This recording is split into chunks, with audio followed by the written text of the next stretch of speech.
Hi, I'm Todd Cook. Welcome back to the kitchen for another episode of Polymer eClub's Ask the Cook.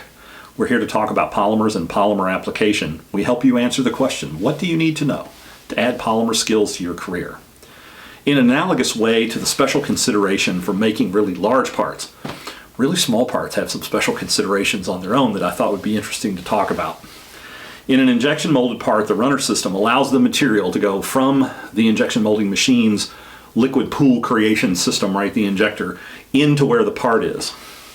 Suppose that you had a runner system that outweighed the part by 10 to 1, or 50 to 1, or 100 to 1. So now you have a very, very large runner system relative to the size of the part. So this is really troubling when it comes to something called regrind. You basically are taking maybe 100 times the amount of material that it takes to make the part and having to consider whether that can be reground and that material reincorporated into the next shot. Because you can imagine the material that's in that has begun to see the heating and cooling cycle over and over and over again a very large number of times because it's so large relative to the part size. Now you can, in most injection molding applications, replace that cold runner system with something called a hot runner system. It can have a mechanical valve shut off so you can control very carefully when the polymer begins and ends its course into the mold. Except these are really, really tiny parts. So those periods of time can be very, very small. And many of these hot runner systems are going to struggle to deal with that sort of thing. So you're going to have a hard time finding a way to get proper support for cavity filling and control when parts are really tiny. Another thing that's going on here is because you are needing to take these pellets and turn them into a nice molten material that is uniformly mixed so that you can get a high quality part. What if the part is less than a pellet or something of that scale? And now mixing, it becomes very tricky. So you have to make sure there's some kind of physical mixing going on even in a very small quantity of material, and that can be a special challenge. Now there are actually molding machines that can help to deal with this. I've seen molding machines, right, that are very small, molds that are very small. So these are the kinds of things that you have to do if you're going to work in parts of this scale.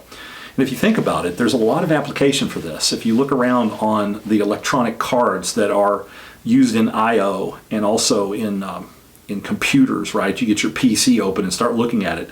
If it's got an adjustable voltage or resistance on it, it's got a gain pot, it's got some other kind of attachable electronics, most of those parts are injection molded. And we're talking about some really, really tiny parts with windings inside them. And so that's the kind of thing you might find in this practice called micromolding generally. Hearing aid batteries have seals that are like this.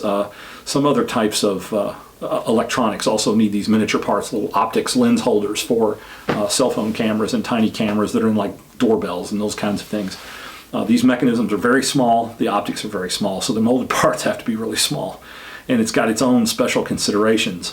One of my patented designs, by the way, which I talk about in another episode, had more than 10,000 parts that would fit in the palm of your hand. These are really, really tiny parts, and they still have to have all the kinds of considerations you would expect in injection molding.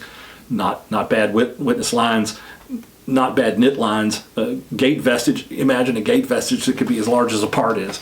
So those are the kinds of things you have to concern yourself with when you make these tiny parts. And knowing about those tiny parts and how to make sure you do a design that can handle them and use processes that can handle them, well, that's working knowledge. Just what we share with you here at this community, Polymer eClub, Ask the Cook.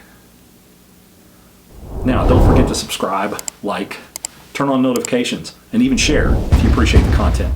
You can follow the link in the description to learn more about the Polymer eClub community and how you can get involved.